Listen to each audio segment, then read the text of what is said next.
Like کریں، subscribe کریں، bell icon کو دبائیں تاکہ ہماری ویڈیو سب سے پہلے آپ کے پاس پہنچ سکے۔ اور اگر طاقتور بننا ہے، اگر کامیاب بننا ہے، اور اگر دونوں جہاں میں عزت حاصل کرنی ہے تو کتاب و سنت کو مضبوطی سے پکڑنا ضروری ہوگا۔ قرآن اور حدیث کو چھوڑ کر، قرآن و سنت کو چھوڑ کر دنیا کے جتنے بھی علوم حاصل کر لو، قرار نہیں مل سکتا، نہ عزت و سربلندی مل سکتی ہے۔ اگر عزت و سربلندی، طاقت و توانائی ملے گی تو اس علم کے ذریعے جو قرآن و سنت کا ہے، اس کے ذریعے اللہ دونوں جہاں میں عزت اور سربلندی عطا کرے گا۔ میں آپ سے پوچھنا چاہتا ہوں ایک سوال۔ کیمبرج یونیورسٹی، آکسفورڈ یونیورسٹی، اس طریقے کی دنیا میں کئی یونیورسٹیز ہیں، بڑی بڑی یونیورسٹیز ہیں جہاں کے پڑھے ہوئے لوگوں کو بڑی قدر کی نگاہوں سے دیکھا جاتا ہے، بڑی عزت کی نگاہوں سے دیکھا جاتا ہے۔ لیکن حضور صلی اللہ علیہ وسلم کے دور پاک میں نہ کیمبرج نہ آکسفورڈ یہ ساری یونیورسٹی تو تھی نہیں۔ میرا بیٹا بھی یہیں پونا سے میڈیکل کیا ہے۔ آج جن کے گھر میرا قیام تھا، عبد القادر، وہ میرے بیٹے کے جونیئر ہیں اور ساتھ میں پڑھے ہوئے ہیں۔ اب ان کو میڈیکل یہاں پڑھنا ہے، ڈینٹسٹری کرنی ہے تو وہاں کی سیلیبس کو پڑھنا پڑے گا، ایم بی بی ایس کرنا ہے تو وہاں کا سیلیبس پڑھنا پڑے گا، انجینئر بننا ہے تو وہاں کا سیلیبس پڑھنا پڑے گا۔ پڑھانے والے لیکچرر بھی الگ، میڈیکل کا پروفیسر انجینئرنگ کی پڑھائی نہیں کراتا، انجینئرنگ کا پروفیسر میڈیکل کی تعلیم نہیں دیتا۔ سیلیبس 5 سال 7 سال انٹرنشپ، یہ ساری چیزیں ہوتی ہیں، اور عالیشان اسکول، عالیشان کالج، عالیشان یونیورسٹی، وہاں بچے جاتے ہیں پڑھنے کے لیے۔ لیکن ایک سوال میں آپ سے پوچھنا چاہتا ہوں،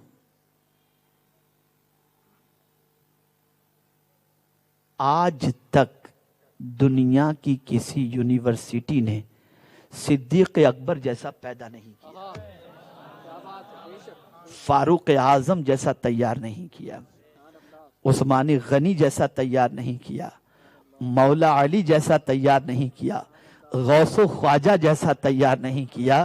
میں پوچھنا چاہتا ہوں، اتنا سیلیبس پڑھا کر ایسے انسان کیوں تیار نہیں کر سکے؟ تو جواب ملے گا، کتاب ایک تھی، پڑھانے والے مصطفیٰ تھے، لیکن اس ایک کتاب اور پڑھانے والے نے ایسے انسان تیار کر دیے کہ قیامت تک دنیا کی کوئی یونیورسٹی ایسے انسان تیار نہیں کر سکتی۔ سبحان اللہ، سبحان اللہ، سبحان اللہ۔ کوئی اور کتاب تو نہیں پڑھی تھی انہوں نے،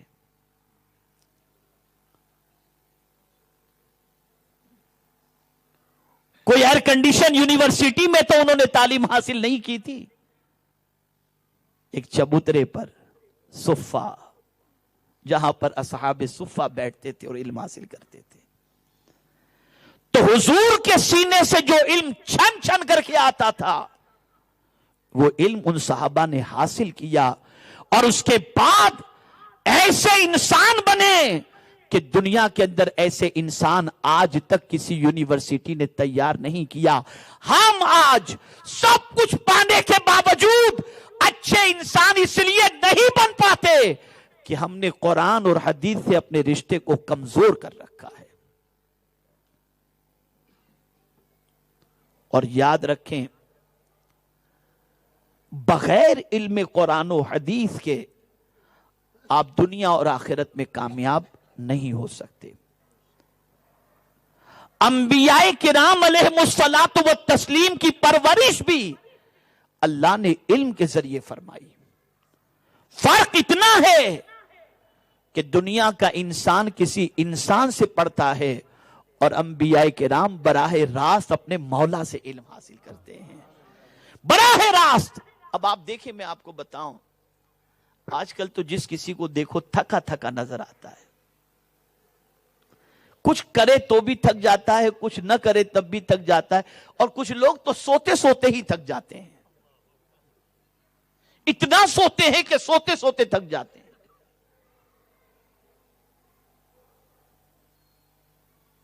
لیکن قرآن پڑھیے آپ اور محسوس کیجئے کہ قرآن علم کی طرف کتنا ابھارتا ہے۔ حضرت موسیٰ علیہ الصلوۃ والسلام کبھی نہیں تھکتے تھے، بہت طاقتور تھے، اتنے طاقتور تھے کہ جب روح قبض کرنے کے لیے فرشتہ آیا تو کھینچ کے اس کو ایک تماچا مار دیا۔ تو جا کر رب کی بارگاہ میں فرشتہ عرض کرتا ہے، کس کی روح قبض کرنے کے لیے مولا تو نے بھیجا تھا؟ وہ تو آنا ہی نہیں چاہتا۔ تو کہا جاؤ پہلے اجازت لو، تم اجازت کے بغیر چلے گئے تھے نا۔ اتنے طاقتور،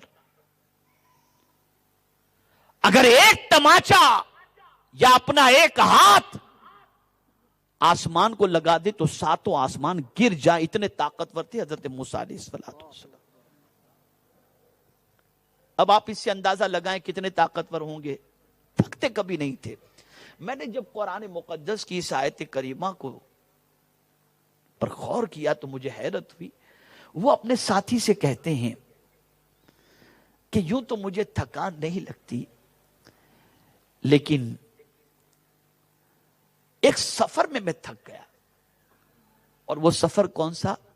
لقد لقینا من سفرنا ھذا نصبا۔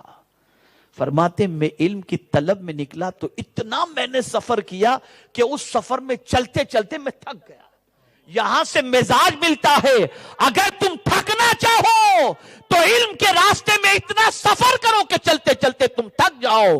لیکن آج واٹس ایپ پر علم حاصل بندہ کرتا ہے، جس کسی کا جو میسج آیا کچھ نہیں جانتے، پڑھے فارورڈ کیے، کہیں نہ جاؤ۔ بہت سارے لوگ تو آن لائن لیٹے لیٹے پروگرام دیکھتے کہ جانے کی کیا ضرورت،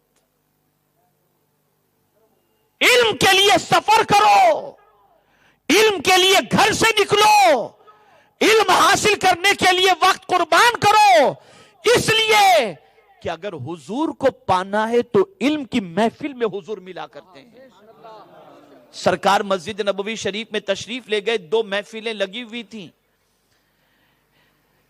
ایک محفل ذکر و اذکار کے اندر ہے اور ایک محفل تعلیم و تعلم کے اندر ہے۔ دونوں محفلوں نے حضور کو دیکھا اور محفل والوں نے سوچا ذرا دیکھیں تو صحیح حضور کہاں آ کر کے بیٹھتے ہیں۔ میرے آقا صلی اللہ تعالی علیہ وسلم نے ذکر کرنے والی محفل کے پاس پہنچ کر کے فرمایا، یہ محفل تو اچھی ہے لیکن اس سے اچھی محفل وہ علم والی محفل ہے، اور حضور جا کر کے اس محفل میں بیٹھ گئے تو میرے آقا نے پتہ بتا دیا کہ مجھے اگر تمہیں پانا ہے تو علم کی محفل میں مجھے تلاش کرو، اس محفل میں تلاش کرو۔ سرکار صلی اللہ علیہ وسلم نے فرمایا، علم کے لیے اگر تمہیں سفر کرنا پڑے تو ملک چین تک کا تم سفر کرو۔ میرے پیارے آقا صلی اللہ تعالی علیہ وسلم کے پیارے دیوانوں، اگر کوئی علم کے لیے سفر کرتا ہے تو اس کا سفر معمولی نہیں ہوتا۔ حضور فرماتے ہیں صلی اللہ علیہ وسلم، من خرج فی طلب العلم فہو فی سبیل اللہ حتی یرجع، جب تک کہ وہ گھر نہیں لوٹتا اس وقت تک وہ اللہ کے راستے میں ہے، اللہ کے راستے میں۔ کیا وجہ ہے یہاں دارالعلوم قائم کرنے کی؟ کیا وجہ ہے قرآن مقدس سیکھنے سکھانے کی؟ کیا وجہ ہے دینی علوم کے سلسلے میں محنت و مشقت کرنے کی؟ اللہ حاجی سلیم صاحب کو جزائے خیر عطا فرمائے، اور ہمارے مولانا عبد المجید صاحب کو پروردگار مزید طاقت و توانائی عطا فرمائے کہ ماشاءاللہ وہ جب سے یہاں آئے ہیں تب سے رات و دن محنت و مشقت کرتے ہیں، اور اللہ ان کو جزائے خیر دے کہ وہ ہماری فکر سے واقف ہیں اور ان کے اساتذہ کی تربیت سے یہ بہت اچھی طرح سے آراستہ ہوئے ہیں، اور انہوں نے یہاں پر بیڑا اٹھایا اور یہ ادارہ قائم ہوا۔ کیا ضرورت ہے ان چیزوں کی؟ وجہ سب سے بڑی یہ ہے کہ اسلام میڈیکل کی تعلیم سے زندہ نہیں رہے گا، قرآن کی تعلیم سے زندہ رہے گا۔ سرکار نے فرمایا العلم حیات الاسلام، علم اسلام کی زندگی ہے. آپ ڈاکٹر بھی بناؤ، آپ انجینئر بھی بناؤ، آپ لائر بھی بناؤ، آپ بیرسٹر بھی بناؤ، لیکن ایک بات ذہن کے اندر رکھنا، اگر آپ کا بچہ قرآن نہیں جانتا اور اسلام کی بنیادی تعلیم سے آپ کا بچہ ناواقف ہے تو آپ کے بچے کو کچھ بھی آپ نے بنایا، پکا مسلمان اپنے بچے کو آپ نے نہیں بنایا. ہمارے ویڈیو کو لائک شیئر ضرور کریے.